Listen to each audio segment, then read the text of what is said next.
우리가 무심코 쓰는 말, 그 안에는 우리의 마음도 담겨 있고 어떤 사안에 접근하는 관점과 지혜도 담겨 있습니다. 물론 우리는 그것을 의식하지 않고 사용하는 경우가 많죠.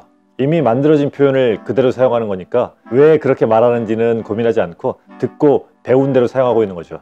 그래도 저는 말을 공부하고 연구하는 사람이라서 다른 사람들보다 조금 더 사람들의 말에 관심을 갖고 귀를 기울여 듣고 살펴보는 편입니다. 그 중에서 오늘은 최근에 관심을 갖고 살펴봤던 병에 걸렸다라는 말에 대해서 얘기하고 그 안에 숨겨진 지혜를 살펴볼까 합니다. 저는 병에 걸렸다라는 표현 안에는 그 안에 그 병을 바라보는 시각도 존재하고 또 병에 걸리게 되면 어떻게 해야 되는지 지혜도 담겨 있다고 생각합니다. 잠시 제 어렸을 때 얘기를 해보겠습니다.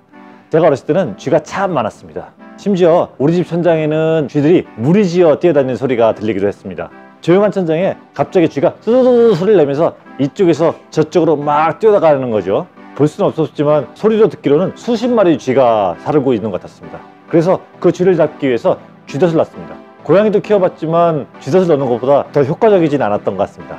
쥐덫을 잘못 설치하면 손을 다칠 수가 있어서 조심해야 하는데요. 쥐덫 가운데 쥐의 먹이를 놓아두고 쥐가 먹이를 먹기 위해서 이것을 건드리면 쥐덫이 다쳐서 쥐가 잡히게 되는 겁니다.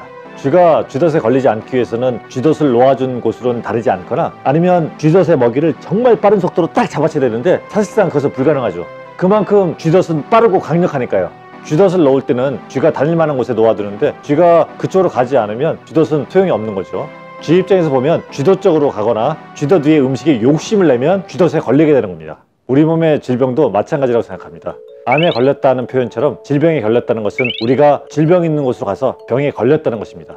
우리가 병이 있는 곳으로 가지 않았으면 병에 걸리지 않고 건강한 삶을 살 수 있다는 것입니다. 여기서 길이란 우리의 삶, 생활, 태도 등을 의미합니다. 어떤 음식을 먹는가, 운동은 어떻게 하는가, 일을 대하는 마음은 어떻고 어떻게 일을 하는가, 스트레스 관리는 어떻게 하고 있는가, 잠은 충분히 자고 있으며 충분한 휴식을 갖고 있는가, 어떤 취미를 가지고 있는가 등이 여기서 길이라 할 수 있겠죠. 병은 쥐덫처럼 늘 그 자리에 있는데 우리가 질병 쪽으로 기웃거리고 걷다가 병에 덜컥 걸리게 되는데 이때 치료를 받는 것은 우리가 걷고 있는 방향을 바꾸는 것이 아니라 마치 쥐덫에 걸려있는 쥐를 빼주는 것에 불과하다고 생각합니다. 적절한 치료를 통해 병에 걸린 것을 떼어냈다 하더라도 다시 병 있는 쪽으로 가게 되면 또 병에 걸리게 되는 것이죠. 그래서 병에 걸리면 치료뿐만 아니라 다른 길로 가는 것을 함께 해야 하는 것입니다. 즉 생활 태도를 바꿔야 한다는 것이죠. 스트레스도 줄이고 음식도 조심하고 운동도 하고 휴식도 취하고 좋은 공기도 마시고 많이 웃고 등등.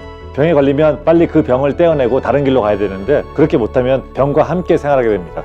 그래서 우리는 병에 걸리고 난 다음에 치료하지 못하면 병이 있다고 표현합니다. 나 암이 있어, 고혈압도 있고 당뇨도 있어처럼.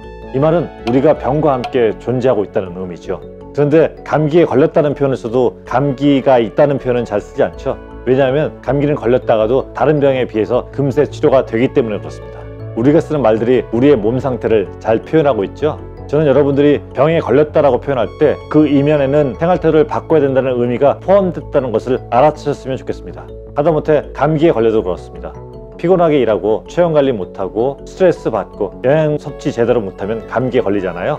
그래서 감기는 휴식이 필요하다고 알려주는 몸의 신호라고 합니다. 지금까지 생활태도와는 다른 생활을 하라고 알려주는 몸의 절규인 셈이죠. 독감에 걸리지 않기 위해서는 우리가 독감 바이러스가 있을 만한 곳으로 가지 않는 것이 방법인 것처럼 병에 걸리지 않기 위해서는 우리가 병이 있는 곳으로 가지 말아야 합니다. 그럼에도 혹시 병에 걸리면 내가 걸은 길이 병이 있는 곳이었음을 스스로 인정하고 다른 길로 걷기를 시작하셔야 합니다. 생각 없이 사용했던 병에 걸렸다라는 말 속에는 여러 가지 숨은 뜻이 많지요.